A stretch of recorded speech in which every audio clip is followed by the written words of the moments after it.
अस्सलाम वालेकुम। आप देख रहे हैं प्रोग्राम बयानिया और मैं हूं आलिया शब्बीर। नासरीन, सियासी मुहाजराई में भी जिद्दत आ रही है और पाकिस्तान में दहशतगर्दी की नई लहर बढ़ती जा रही है। कोयटा से लेकर पेशावर और फिर कराची का जो वाकया, पुलिस ऑफिस पर जो हमला हुआ है, हमारी सिक्योरिटी और इसके अलावा दहशतगर्दी की नई लहर से बहुत सारे सवाल उठ रहे हैं कि यह हर दहशतगर्दी के जो वाकयात हो रहे हैं इसके पीछे किसका हाथ है और हुकूमत इसको नाकाम जहां पर बनाया जा रहा है, लेकिन आखिर इनको रोकने के लिए कोई इकदामात क्यों नहीं करी और कौन से ऐसे ग्रुप्स हैं जो पाकिस्तान में सर उठा रहे हैं। लेकिन जहां पर सियासी मुहाजराई की बात है तो उसमें भी नई जिद्दत आ रही है। हम देखें कि जहां पर ऑडियो लीक्स, वीडियो लीक्स का मामला है और इसके साथ साथ अब इमरान खान साहब ने जेल भरो तहरीक शुरू कर ली है। अब ये तमाम जो सूरत हाल है ये पाकिस्तान को किस तरफ लेकर जाएगी, आज के प्रोग्राम में इसी के ऊपर बात करेंगे। हमें ज्वाइन किया है स्टूडियो में, मेरे साथ मौजूद हैं मियां सैफुर रहमान साहब, सीनियर सहाफ़ी हैं, एनालिस्ट हैं। मियां साहब, आपको प्रोग्राम में खुशामदीद कहती हूँ। हमें ज्वाइन किया है नसीम सदीकी साहब ने, सीनियर सहाफ़ी हैं, एनालिस्ट हैं। नसीम सदीकी साहब, आपको प्रोग्राम में खुशामदीद। हमारा साथ देंगे प्रोग्राम में ब्रिगेडियर रिटायर्ड हारिस नवाज साहब, डिफेंस एंड पॉलिटिकल एनालिस्ट हैं। ब्रिगेडियर साहब, आपको भी प्रोग्राम में खुशामदीद कहती हूँ। सबसे पहले प्रोग्राम का आगाज़ नसीम सदीकी साहब आपसे करती हूँ और ये जो अभी अब देखें कि कराची में भी पुलिस ऑफिस पर हमला हुआ है, उसके बाद से अब हमारे लिए और अलार्मिंग हो गया है, सिक्योरिटी थ्रेट्स और बढ़ गए हैं। क्या वजूहात नज़र आती हैं इन वाक़यात के पीछे? बिस्मिल्लाहिर्रहमानिर्रहीम, बहुत शुक्रिया। आप ये देखें कि पाकिस्तान में जो मौशी मामला चलते आ रहे हैं ये उसी का शाखसाना है और ये आपस में मिलते जुलते हैं, क्योंकि जब भी पाकिस्तान आपकी मईशत नीचे की तरफ जाएगी तो आपको इस तरह के मामलात का सामना करना पड़ेगा। और दहशतगर्दी की लहर वैसे ही आप देखें कि जब से अमेरिका जो है वो अफ़गानिस्तान को छोड़ के गया, वहाँ से कार्रवाइयाँ ज़्यादा होती जा रही हैं। पिछले दिनों एक अंदोनाक वाक़या पेशावर में भी हुआ था, उसके अलावा इस्लामाबाद में एक बम ब्लास्ट हुआ था जो कि खुदकुश हमलावर ने किया था, और उसी तरह कल एक वाक़या जो है वो कराची में पेश आया। तो पाकिस्तान में इस वक्त ज़रूरत जो है वो सियासी इस्तेहकाम की है, क्योंकि अगर सियासी इस्तेहकाम मुल्क में नहीं होगा तो इस किस्म के वाक़यात होते जाएंगे, आपका मौशी इस्तेहकाम भी नहीं होगा। तो हमें सबको मिलजुल के बैठना पड़ेगा, सोचना पड़ेगा। इस वक्त एक पार्टी ने या किसी अपोजिशन ने फैसले नहीं करने। जो हमारी रियासत के चारों पिलर्स हैं, जिसमें अफवाज पाकिस्तान भी आ जाती है, हमारी आला अदलिया भी आ जाती है, मीडिया आ जाती है और रियासत आ जाती है, पार्लियामेंट आ जाती है, इन सब को मिल के फैसला करना पड़ेगा कि आगे किस तरह चलना है। क्योंकि आप देखें कि जितने भी फॉरेन कंट्रीज़ हैं, आपकी पाकिस्तान में इन्वेस्टमेंट जो है वो इस वक्त ज़ीरो होती चली जा रही है। जिस तरह आपकी फिंच ने आपकी माइनस में क्रेडिट रेटिंग दी है, तो कोई भी आपके मुल्क में इन्वेस्ट नहीं करेगा। और आपके डेली बेसिस के एक्सपेंसेस हैं, आपके फॉरेन एक्सचेंज जो है वो नीचे जाता चला जा रहा है। तो जब तवज्जो यहाँ से हटेगी इन चीज़ों की तरफ से और आप इन पे ख़र्चा नहीं कर सकेंगे, जो सिक्योरिटी फोर्सेस का बजट है उनको जब आप नहीं पे कर सकेंगे, तो ऐसे में तो फिर दहशतगर्दों ने सर उठाना है। तो इसमें ज़रूरत यह है कि पाकिस्तान की मईशत को जो है सबसे पहले सहारा दिया जाए। जी ठीक है, दो वजूहात नसीम सदीकी जिनकी तरफ इशारा कर रहे हैं कि दहशतगर्दी की बड़ी वजह मईशत की जो है इस वक्त सूरत हाल है और दूसरी तरफ सियासी सूरत हाल है। क्या मियां सैफ साहब, आप इससे इतफाक करते हैं? हाँ, मैंने जो सियासी और मुआशी की बात बिल्कुल सही है, लेकिन इसमें और कई फैक्टर्स हैं। क्योंकि मैंने शायद आपके पहले प्रोग्राम में एक कन्फेशन किया था, एक एडमिशन की थी कि मैं एक मिलिटेंट ऑर्गेनाइजेशन के बहुत करीब रहा और अपनी नौउम्री में, नौजवानी में हम बड़े मुतासर थे। ये अस्करियत पसंदी थे और ये अस्करियत पसंदी में हमें अफ़गानिस्तान से बड़ी वो शय मिलती थी। तो हमने अफ़गानों के साथ बहुत मोहब्बत की, अफ़गानों ने हमारे साथ कभी नहीं की। वहाँ से हमें कभी ठंडी हवा नहीं आई। ये बड़े अफसोसनाक बात है। मेरी मैट्रिमोनियल रिलेशनशिप्स भी हैं अफ़गानों के साथ और वो हमें सिर्फ एक्सप्लॉइट करने के लिए वो देखते थे। अब देखें ना, हमारे यहाँ एक फैक्टर बहुत अहम है, सियासी इस्तेकाम, मुआशी इस्तेकाम पे तो दो राय हो ही नहीं सकती। क्योंकि जब आप वीक होंगे तो आपका ऐसे ही है जैसे एक जख्म आपका हरा हो जाए तो ऊपर वायरसेस अटैक करेंगे, तो वो तो फिर आपका जख्म तो हरा हो गया ना जी। जब आप इंस्टेबिलिटी का शिकार होंगे तो मुल्क एक्सपोज हो जाएगा बैरूनी ताकतों से और सारा। लेकिन देखें, ये सबसे बड़ा जो क्राइसिस हम कहते रहे जी अमेरिका की जंग, फलां की जंग, अभी तक 99% मारने वाले मुसलमान हैं, दे क्लेम टू बी, और वो हैं प्रोफेस करते हैं वो इस्लाम को। मरने वाले भी जो 99% हैं या 90% वो मुसलमान हैं। तो ताकतवर मुसल्ला मुसलमान निहत्ते मुसलमान को मार रहा है मस्जिद में, और उसको ये एक ऐसा फैक्टर है जिसके पीछे एक आइडियोलॉजिकल कन्फ्यूजन, एक आइडियोलॉजिकल पसमानदगी है। जैसे हमारे यहाँ लोग कहते हैं जी माली पसमानदगी, गुर्बत। मैंने बहुत करीब से इन चीज़ों को देखा है। यकीन करें कि ऐसे ऐसे पाकिस्तान में गरीब लोग हैं जो सारी ज़िंदगी जूतियाँ घिसा के मर जाते हैं, कभी ना मुल्क के ख़िलाफ़ जाते हैं, ना बगावत करते हैं, ना बम फोड़ते हैं। ये ज़हनी पसमानदगी है, उसको आज तक एड्रेस नहीं किया। नेशनल एक्शन प्लान बनाया गया, कुछ भी नहीं हुआ। और वहीं के वहीं आप देखेंगे, मेरे एक अजीज़ एक मस्जिद में गए और उनके पास कार थी, लाहौर की एक रिमोट एरिया की मस्जिद थी। अंदर इमाम मस्जिद कह रहे थे कि ये जो कारों के मालिक होते हैं, ये कारें हराम के पैसे से आती हैं, ये कारें हराम होती हैं रखनी।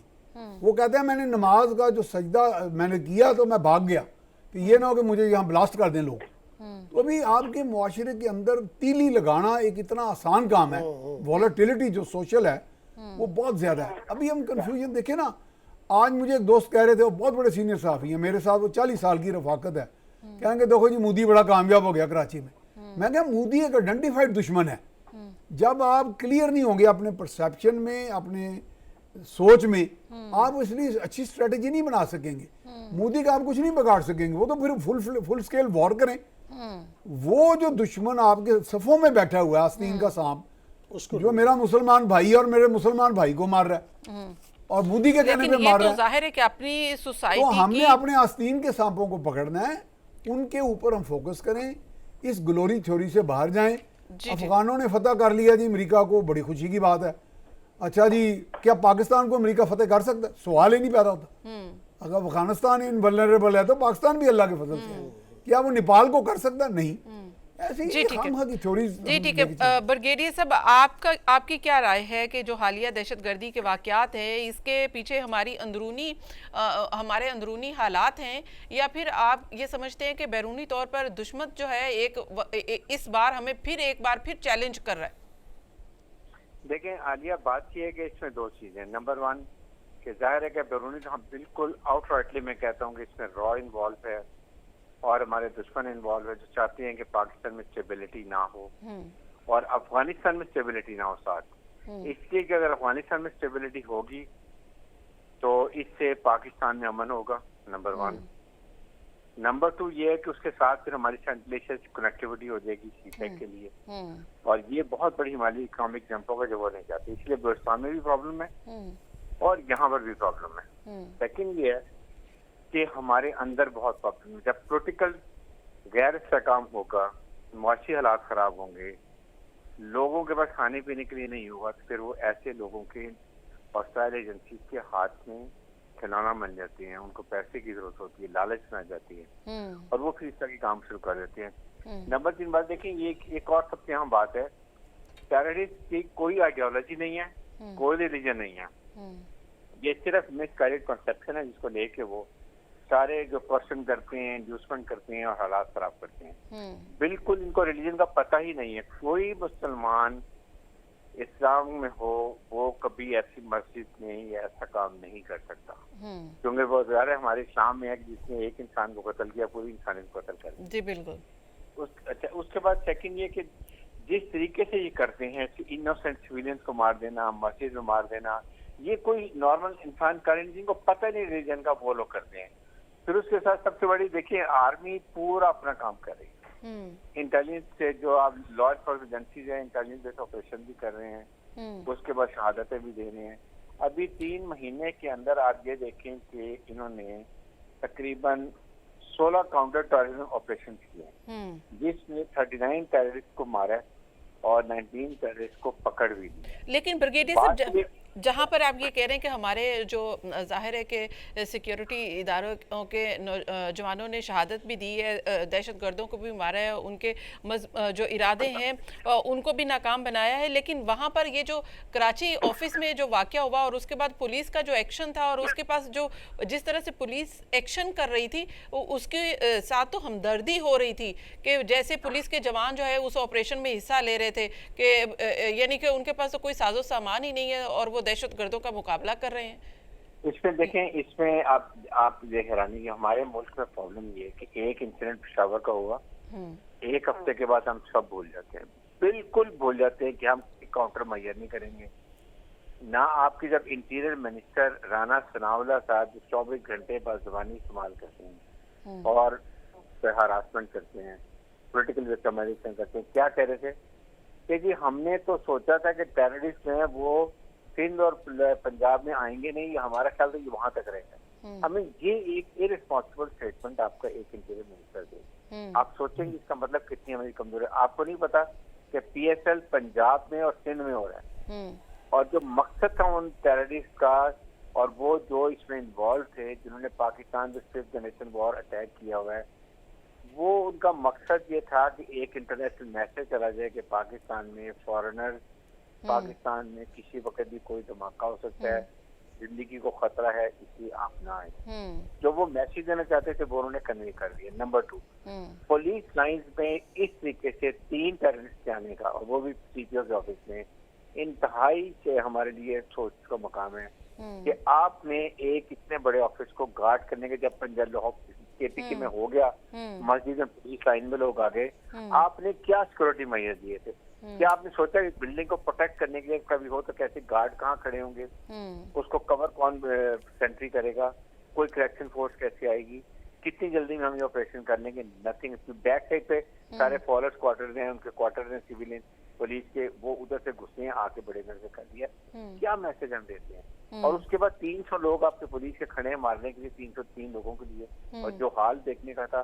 तो ये चीजें हमें अब समझनी है। उसके साथ हमें अब अफगानिस्तान को भी कहना है कि, और ये इसको यूनाइटेड नेशन में भी कहना है कि जी आप मेहरबानी करके 2 मिलियन अपने जो ये आपने वहाँ पर बहुत मेहमान बैठाए हुए ना अफगानिस, इनको वापस रिफ्यूजीज को ले जाए, बिकॉज सबसे ज्यादा सहूलत ये तो ब्रिगेडियर साहब जी बिल्कुल, आपने जो अफगानिस्तान की बात की है नसीम सिद्दीकी साहब, ये जो हमने बोझ भी बर्दाश्त कर रहे हैं, हम जिम्मेदारी भी उठा रहे हैं, मुकदमे भी अफगानिस्तान के हम लड़ रहे हैं, और उसके बाद नुकसान भी हम उठा रहे हैं, लोग भी हमारे शहीद हो रहे हैं, इदारे भी हमारे तबाह हो रहे हैं। तो ये जो हम अफगानिस्तान के साथ हमारी एक जाहिर है कि एक हमारा है उनके साथ कंसर्न तो होना चाहिए, लेकिन सबसे पहले तो हमें पाकिस्तान को सेव करना है। अब बहुत सारी उंगलियां अफगानिस्तान के ऊपर भी उठती हैं जब ऐसे वाकयात होते हैं।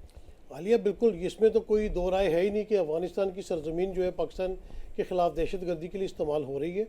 पाकिस्तान का करैक्टर देखें कि यहाँ पे आपने अफगान माजरीन को भी रखा हुआ है, और तालिबान की हुकूमत आई तब आपने सारी दुनिया से मुखासमत मोल ली, और आपने उनकी फेवर की कि ह्यूमन राइट्स की बुनियाद पे कम से कम अफगानिस्तान की मदद की जाए। यहाँ पे आपने एक डोनर्स कॉन्फ्रेंस भी कराई, लेकिन मेरे ख्याल से वक्त आ गया, बल्कि वक्त गुजर चुका हुआ है। हमें नेशनल एक्शन प्लान के ऊपर अमल करना पड़ेगा, चारों सूबों को और वफाक को मुत्तहिद होना पड़ेगा, और ये एक दफ़ा नासूर निकाल फेंके मार, क्योंकि अब तकरीबन 20-22 साल हो गए हैं कि हम इस जंग के अंदर घुसे हुए हैं और सारी दुनिया पुरसुकून है, लेकिन पाकिस्तान के अंदर दहशतगर्दी के वाक़यात होते रहते हैं, तो बड़े क्लोजली वॉच करना पड़ेगा। अच्छा, मेरा आलिया यहाँ पे 2 चीज़ों का बड़ा कंसर्न है। जिस तरह 15 साल से सूबा सिंध के अंदर पीपल्स पार्टी की गवर्नमेंट है, वो वफाक के ऊपर तो बड़े हमले करते हैं, बड़ी बातें करते हैं, खैबर पख्तूनख्वा के ऊपर उंगली उठाते हैं, लेकिन अपने सूबे के अंदर वो क्या कर रहे हैं? 15 साल मेरे ख्याल से किसी गवर्नमेंट को मिले हो तो बड़ी मुस्तहकम होती है, और कराची जैसे शहर के अंदर आपने मुकाबला तो कर लिया दहशतगर्दों का, लेकिन ये तो सोचे कि वो किस तरह एक शहर के अंदर दंदनाते फिर रहे हैं और पुलिस ऑफिस के ऊपर हमला कर रहे हैं। दूसरी तरफ ये कि हमारी पुलिस, सिंध पुलिस किस तरह की इक्विप्ड है कि आप मुकाबला नहीं कर पा रहे, आपको अपनी मदद के लिए जो है वो रेंजर्स बुलाने पड़ रहे हैं, पाक फ़ौज को आना पड़ रहा है। फिर जब कोई बात होती है तो हम पाक फ़ौज के ऊपर उंगलियां उठाते हैं, लेकिन मेरे ख्याल से वो ऐसा इदारा है, ऐसा डिसिप्लिन इदारा है कि अगर सैलाब लेकिन हो, जाहिर है कि आपका पुलिस को किसने इक्विप करना है कि उनके पास तो हेलमेट नहीं है कि वो आप दहशतगर्दों से मुकाबला करने जा रहे हैं, तो सीधी गोली आके लगेगी। करप्शन है, क्या है, इन मामला की तहकीक होनी चाहिए कि ये पैसे अरबों रुपए में जो बजट दिया जाता है सिक्योरिटी फोर्सेस के लिए, वो कहाँ पर जाता है। तो ये तमाम चीज़ें इनको बड़ा क्लोजली मॉनिटर करना पड़ेगा, नहीं तो आप देखें कि पाकिस्तान में खुदा न खास्ता ऐसे अगर वाक़यात होते रहेंगे तो ये इन्वेस्टमेंट बिल्कुल ख़त्म हो जाएगी। ख्वाजा आसिफ ने तो कह दिया कि आप एक डिफ़ॉल्ट मुल्क के अंदर रह रहे हैं, और इस तरह के अगर मज़ीद वाक़यात होते हैं तो पाकिस्तान के लिए बेहतर नहीं होगा। राइट, मुआशी तौर पर नहीं होगा। यहाँ पे ब्रेक शामिल करेंगे, ब्रेक के बाद जब वापस आएंगे तो यहीं से गुफ्तगू का सिलसिला आगे बढ़ाएंगे। Keep on. वेलकम बैक नाज़रीन, प्रोग्राम एक बार फिर से खुशामदीद। अब हम बात करते हैं दहशतगर्दी के ऊपर बात करें। मियां साहब, मैं आपसे ये राय लेना चाहती हूँ कि क्या इस वक्त गवर्नमेंट की कोई दहशतगर्दी के ख़िलाफ़ कोई आपको कोई पॉलिसी सामने आई है कि जो उन्होंने उसके ख़िलाफ़ अभी तय करनी है? हमने देखा है कि एक APC बुलानी थी तो अब ये भी पता चला है कि वो एपीसी शायद नहीं होगी, क्योंकि इमरान खान साहब ने उसमें शिरकत नहीं करनी। तो जब कंसेंसस ही नहीं है दहशतगर्दी के खिलाफ, तो फिर ये एपीसी बुलाने का क्या फायदा? देखिए बड़ा अच्छा सवाल है आपका। दो तीन जो बातें हुई है ना जी, चूंकि उसमें नई बात करनी बेहतर होती है, जो बात होगी उसको रिपीट क्यों करूं। देखिए सिक्योरिटी लैब्स की जब हम बात करते हैं ना, सिक्योरिटी लैब्स का तो इशू यकीनन है, इसमें पॉलिटिकल कंसेंसस हो, स्वात ऑपरेशन के वक्त हुआ, पॉलिटिकल जो opposition parties, government parties, chief of army staff बैठे, सदर मुमलिकत, वजीर आजम साहब बैठे और स्वात ऑपरेशन हुआ। अदरवाइज वो स्वात को ले गए थे और ये पॉलिटिकल कंसेंसस इज मस्ट। लेकिन आप मुझे ये बताएं, इधर हम स्टूडियो में बैठे हैं, बाहर को 10 बंदे हमलावर हो जाएंगे, जो हमारा सिक्योरिटी स्टाफ पहले ऑल पार्टीज कॉन्फ्रेंस बुलाएगा उसके लिए? ये दिस इज एक मैंडेट आर्मी के पास, सिक्योरिटी इदारों के पास, रेंजर्स के पास मौजूद होता है। If the country is in danger they have to act immediately.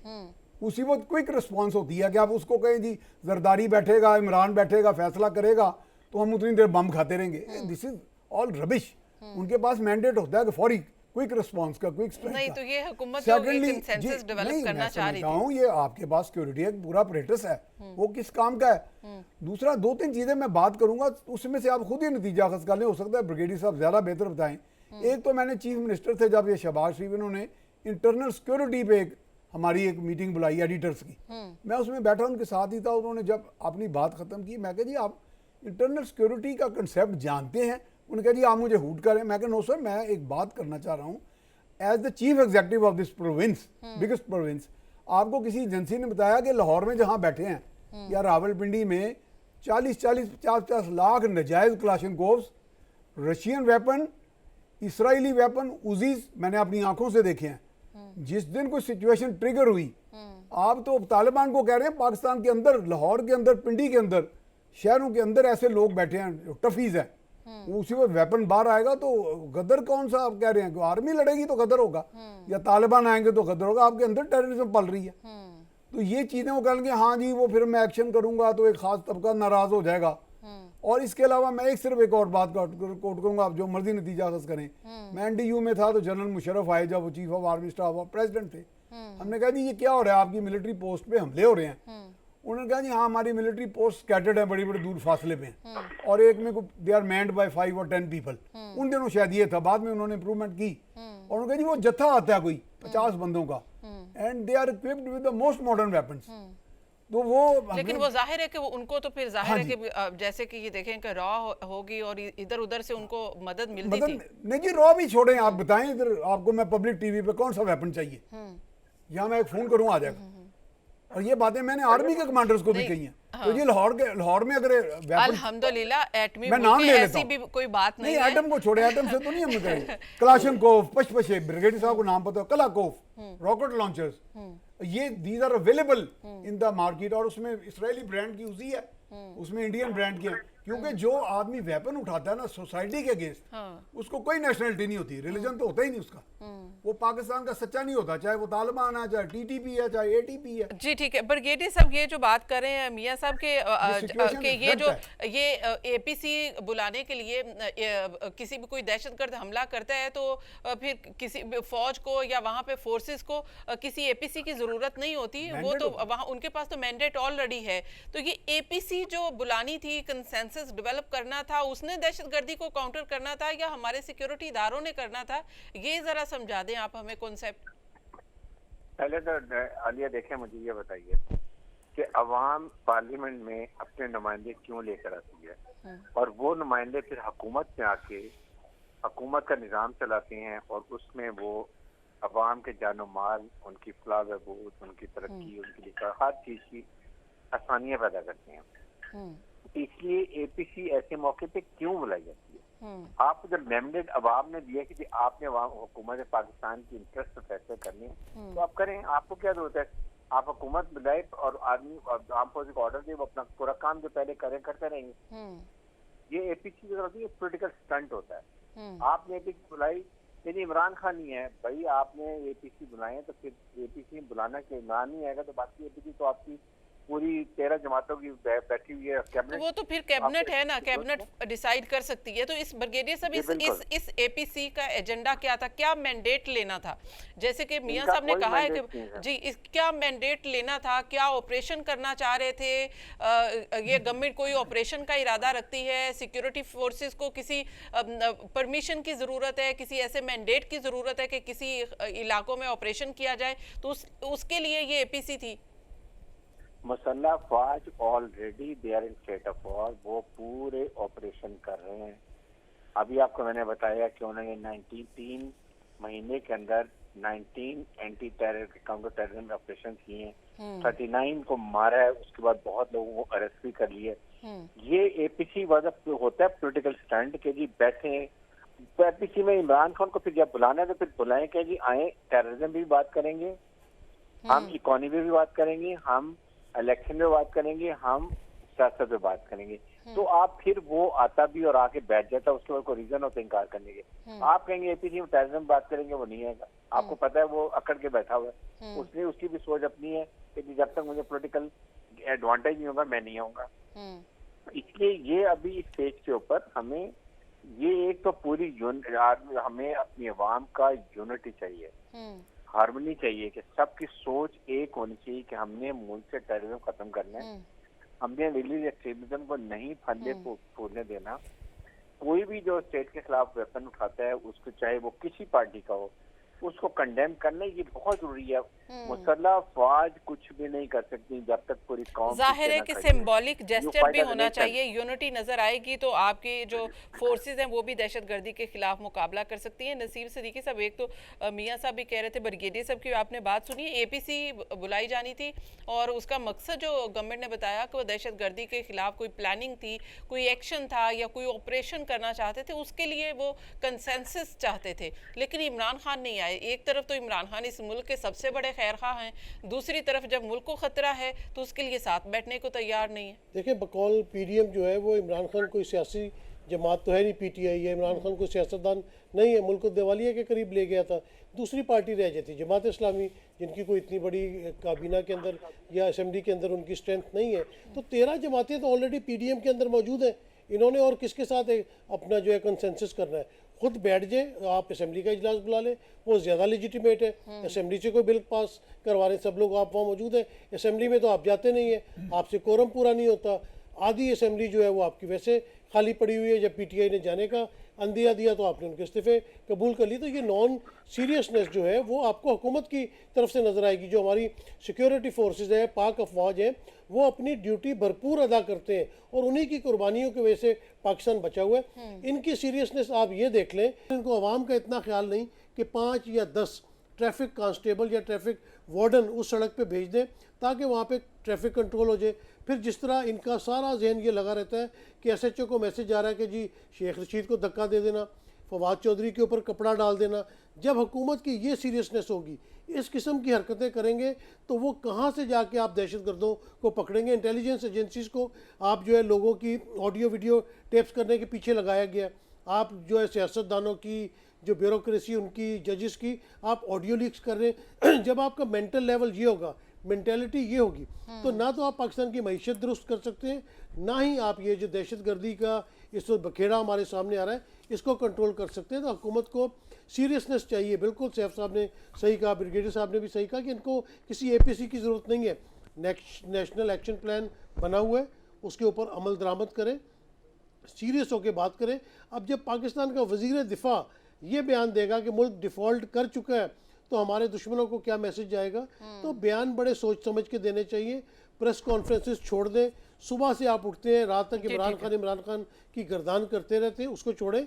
जब इलेक्शन आएगा तो आप उसको देख लीजिएगा। लेकिन मौजूदा हालात में आपको चाहिए कि सिक्योरिटी के जो मसाइल हैं और जो मईशत के मसाइल हैं उनकी तरफ तवज्जो दें। राइट, मियां सैफ साहब ये बिल्कुल सही बात कर रहे हैं नसीम सिद्दीकी साहब के हुकूमत की सारी तवज्जो इमरान खान को काउंटर करने के लिए लगी पड़ी है। जहां पर उनकी गिरफ्तारियां हो रही हैं, वहां पर साथ साथ ऑडियो लीक्स भी आ रही हैं, ये प्रेस कॉन्फ्रेंस भी हो रही है। चाहे वजीर दाखिला हो या फिर बाकी वफाकी वज़रा हो, सबकी तवज्जो यही है।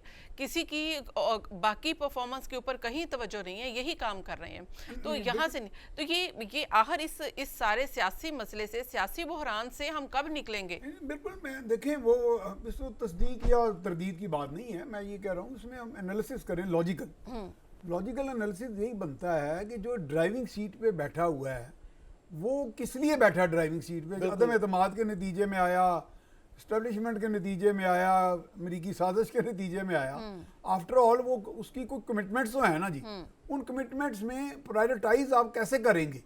आप प्रायोरिटाइज ये करेंगे जी हमारे ये इश्यूज हैं, इन इश्यूज को कैसे आपने एड्रेस करना है। उसके लिए कंसेंसस की जब बात होती है वो यही होता है कि आप मशावरत से वो चीज़ें समझ लेते हैं जो आपके समझ में नहीं होती।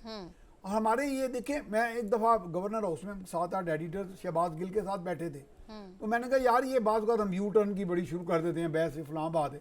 परसों खान साहब ने एक डिसीजन लिया था, वो वज़ीर आज़म थे इमरान साहब, आज ये लिया तरसों, ये तीनों मुतज़ाद डिसीजंस हैं। मैं क्या व्हाई इट इज़ हैपनिंग सो, मैं क्या हमदर्दी में पूछ रहे हैं, हम ये बात बार नहीं बताते। उन्होंने कहा जी it is happening so that he is given different conflicting advices one after the other. मैंने कहा जी but who is giving the advices? उन्होंने कहा जी द ब्यूरोक्रेसी। मैं कहा फिर प्राइम मिनिस्टर का जो मनसब है उसमें तो ये चालाकी, ये होशियारी, ये समझदारी होनी चाहिए, he should see through the things.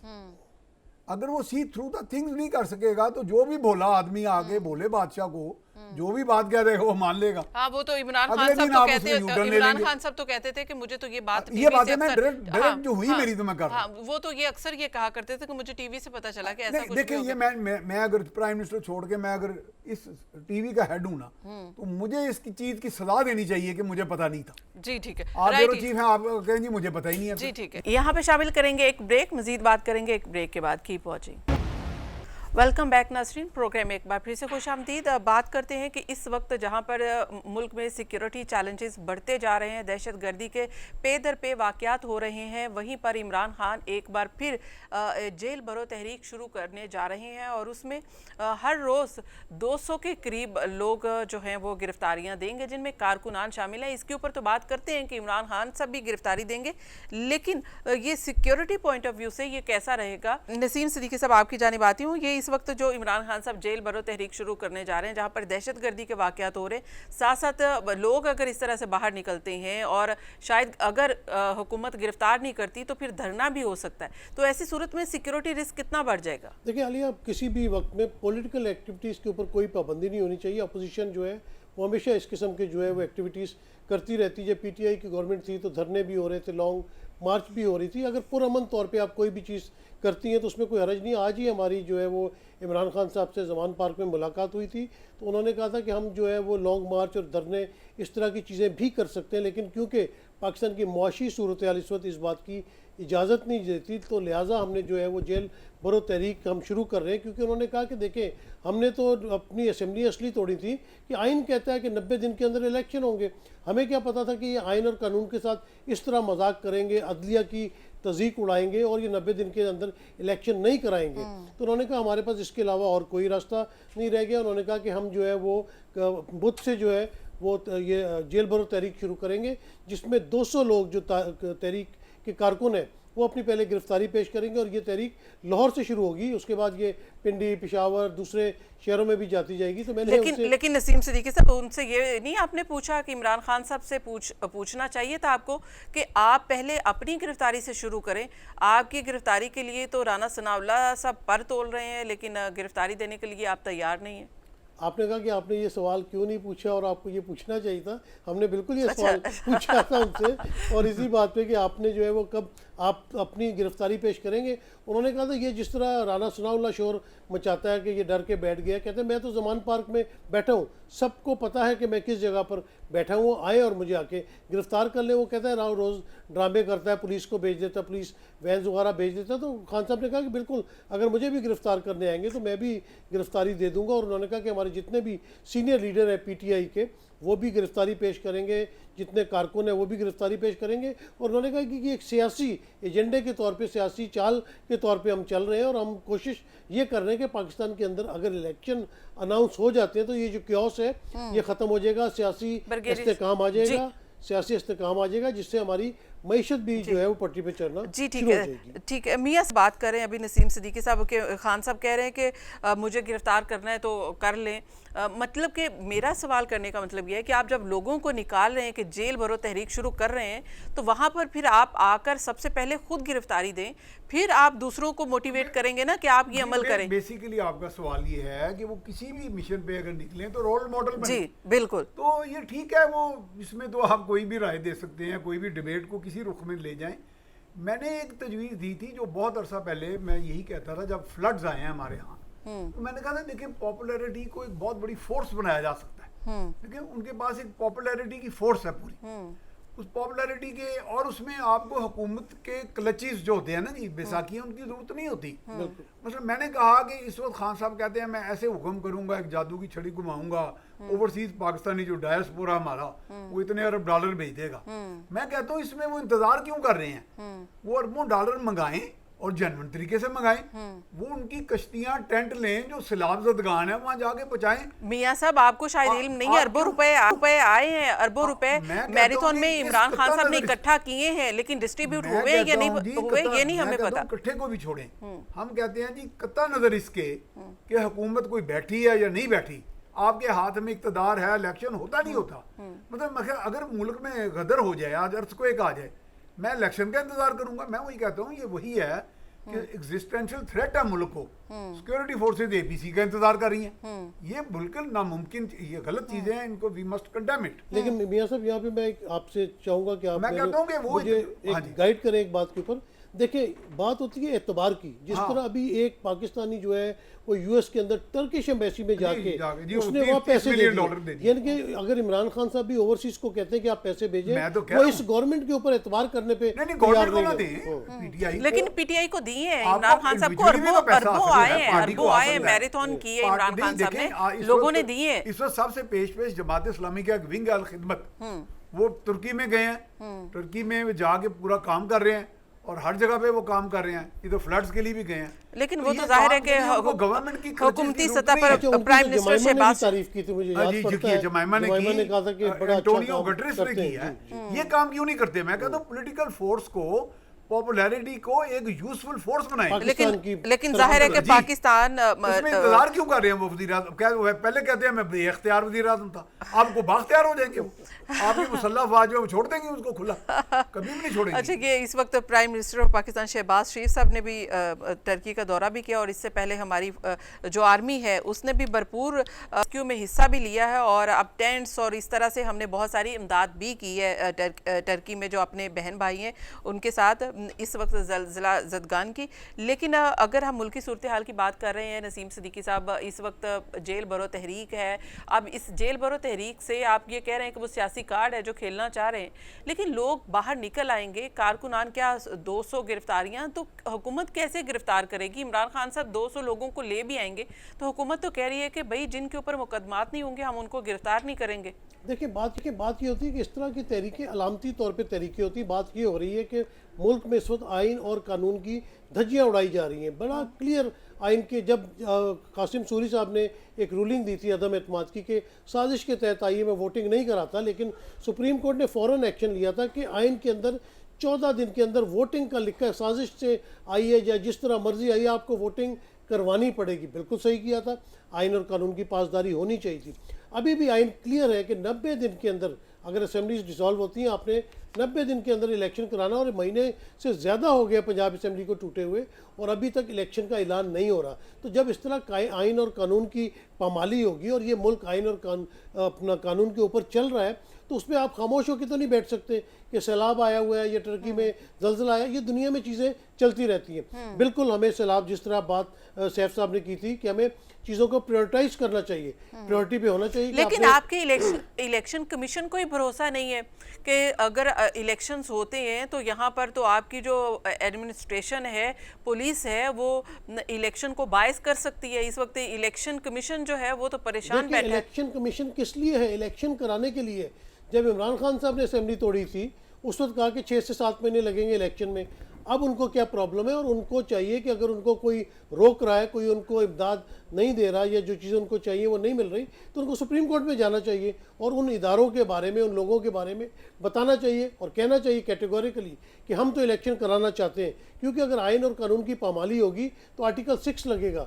अब कौन इसका मुतमिल हो सकता है? क्या गवर्नर साहिबान इसके मुतमिल होंगे कि उनके ऊपर कल को आर्टिकल 6 लेकिन लगे? गवर्नर साहब ने तो ये कह दिया कि क्योंकि मैंने ये असेंबली तहलील नहीं की तो मैं तो अगर इलेक्शन की डेट दे दूं तो मैं गैर आईनी काम करूंगा। आलिया, ये तो वही बात हुई कि उस्ताद ने क्लास में शागिर्द को खड़ा किया और उससे कहा कि सोमनाथ का मंदिर किसने तोड़ा? उसने कहा सर मैंने नहीं तोड़ा, मैं तो आया ही नहीं था उस दिन क्लास में। तो बात यह है कि गवर्नर साहब अपनी आईनी जिम्मेदारी पूरी करें। अब गवर्नर जो खैबर पख्तूनख्वा है उसने साइन किए थे, अगर साइन आपने नहीं भी किए, असेंबली डिसॉल्व होगी, आप ही की जिम्मेदारी है, क्योंकि आप आईनी सरबराह है सूबे के। लेकिन जाहिर है कि अगर गवर्नर नहीं करता तो फिर उसके बाद अल्टीमेटली इलेक्शन कमीशन कर सकता है। सूबों के हवाले से जरा थोड़ा सा यहाँ पे अबहम है। सदर मुमलिकत भी कर सकते हैं, वो आइन का आर्टिकल 57 कुछ आई करके उसके तहत सदर मुमलिकत भी कर सकते हैं। और हो सकता है, मैं आपके प्रोग्राम के तवस्सुत से कह रहा हूँ कि हो सकता है जब पीर को सदर मुमलिकत और इलेक्शन कमीशन की मुलाकात हो तो उसके बाद सदर मुमलिकत एक लेकिन देखिए ना कि सदर साहब ने जो खत लिखा था इलेक्शन कमीशन को, उसके ऊपर तो तहफ़्फ़ुज़ात का इजहार कर दिया है सैफ साहब इलेक्शन कमीशन ने, और जवाबी खत भी लिख दिया है कि आपने जो अल्फाज इस्तेमाल किए गए हैं, हम एक आइनी इदारा हैं और आप इस तरह से नहीं कह सकते। तो ये हर एक की अपनी अपनी डोमेन है, हर इदारे के ऊपर सवालात उठ रहे हैं। अच्छा, ये वैसे अनहेल्थी डिबेट में हम चले गए हैं इस मुल्क में, ये बड़ा अफसोसनाक बात है। जैसे मैंने पहले एक प्रोग्राम में कहा था, हमारे एक खलीफा थे बगदाद के, बड़े मशहूर, अब नाम नहीं लूँगा, हिस्ट्री में नाम है, उन्होंने डिबेटिंग इस तरह सोसाइटीज़ बनाई थी, मुतज़िला और अल-अशरी, दो बड़ी टॉप लेवल की थी। उन्होंने ऐसी ऐसी गुफ्तगू की जो मेरा ख्याल है अब तो ब्लास्फेमी में आ जाएगी, और उसका नतीजा क्या हुआ कि बगदाद तख्तो ताराज हो गया। यानी हम अब भी डिबेटिंग मोड में है। इसमें मुझे खान साहब से भी बड़ा अफसोस है, उन्होंने अफसाने बहुत घड़े हैं, अफसानों के मोड में कौम को डाल दिया। एक मजदूर ईंटें अगर 10 उठाता है ना, तो 9 ईंटों में वो इमरान खान शहबाज शरीफ को डिस्कस करता है, एक ईंट का वो काम करता है। अब अनहेल्थी जो डिबेट है ना, उससे मुल्क की कोई मईशत नहीं संवरेगी, कोई IMF नहीं संवारेगी, कोई डायस्पोरा के पास इतना जादू नहीं है कि सारा कुछ ही हो जाएगा। पूरा मुल्क जो एक वर्क फोर्स है आपकी, स्किल्ड और unskilled, they are the economic engine, your message. अगर मैसेज एक्शन मोड में आएंगे तो तब है ना। हाँ, या तो वो इलेक्शन के बाद आएंगे या वो कभी भी नहीं आएंगे। अच्छा, और आइन की तशरीहात इतनी हो चुकी हैं कि मुझे लगता है हमारा आइन ही गैर आईनी है। अब अदलिया ने कह दिया कि हम डिस्ट्रिक्ट वो रिटर्निंग अफसर नहीं देंगे इलेक्शन कमीशन को, बट वाई? ये तो सुप्रीम कोर्ट पूछे अदलिया को कि जी आप जजेस को क्यों नहीं तैनात कर रहे? वो तो उनकी डोमेन है ना जी, वैसे तो सारा मुल्क ही उनकी डोमेन है। अच्छा, ये किस तरह से होगा कि अगर आप, क्या मियां साहब समझ रहे हैं कि इस वक्त अगर PTI सड़कों पर आ जाती है तो लॉ एंड ऑर्डर कैसे कंट्रोल करेगी government? Law and order government कहाँ कंट्रोल कर रही है? पहले ना उनका इशू है ये, मेरा क्या है, ये तो हमारे मुल्क में देखें जो प्रिविलेज क्लासेस के आपने लोग वैसे ही जवाब दिया है, उतना ही सीरियस जवाब दिया है जितनी सीरियस गवर्नमेंट है। मैं यही कहता हूँ कि जो प्रिविलेज क्लासेस हैं, अच्छा, नसीम सिद्दीकी वो तो साहब, अपनी जगह गवर्नमेंट के लिए हमने- कितना चैलेंज देख रहे हैं कि अगर PTI सड़कों पर आती है, चाहे आप सिंबॉलिक भी कहें, लोग सड़कों पर आएंगे, धरना देंगे, कुछ भी होगा, तो फिर वो कितना चैलेंजिंग हो सकता है गवर्नमेंट के लिए? एक रविश जो है ना हुकूमतों की, वो बहुत गलत होती है। मिसाल के तौर पे अगर PTI की गवर्नमेंट है और PDM की तरफ से या नून लीग की तरफ से कोई भी आवाम सड़कों पे आके एहतजाज करती है और वो पुरअमन एहतजाज है, तो वहाँ पे जो है वो डंडे के ज़ोर पे नहीं जाना चाहिए, क्योंकि हम सब पाकिस्तानी है। किसी का किसी जमात के साथ लिंक है, किसी का किसी जमात के साथ लिंक है, और सब पाकिस्तान के वफादार हैं। और अभी भी अगर PTI के कारकुन बाहर निकलते हैं तो ये जिस किस्म के इल्ज़ामात राना सनाउल्लाह या दूसरे जिस तरह के नाम इस्तेमाल किए जाते हैं उनको नहीं करने चाहिए, क्योंकि वो भी पाकिस्तान में से, और शायद आप अगर कोई अच्छे तरीके से बात करें तो शायद वो आपकी तरफ भी राग़िब हो सकता है। राइट, बहुत बहुत शुक्रिया सिद्दीकी साहब। ब्रिगेडियर रिटायर्ड हारिस नवाज साहब हमारे साथ थे। मियां सैफुर रहमान साहब, आपका भी शुक्रिया। नाज़रीन, सियासी मुहाज़राई बढ़ रही है और आने वाले दिनों में इसमें जो जिद्दत नज़र आ रही है वो यकीनन जो हमारी सिक्योरिटी के लिए चैलेंज ज़रूर बन सकती है। अब हुकूमत इसके ऊपर प्रेस कॉन्फ्रेंस करके काउंटर करती है या जेलें भर के करती है, ये तो आने वाला वक्त बताएगा। मुझे प्रोग्राम से दीजिए इजाज़त। अल्लाह हाफिज़।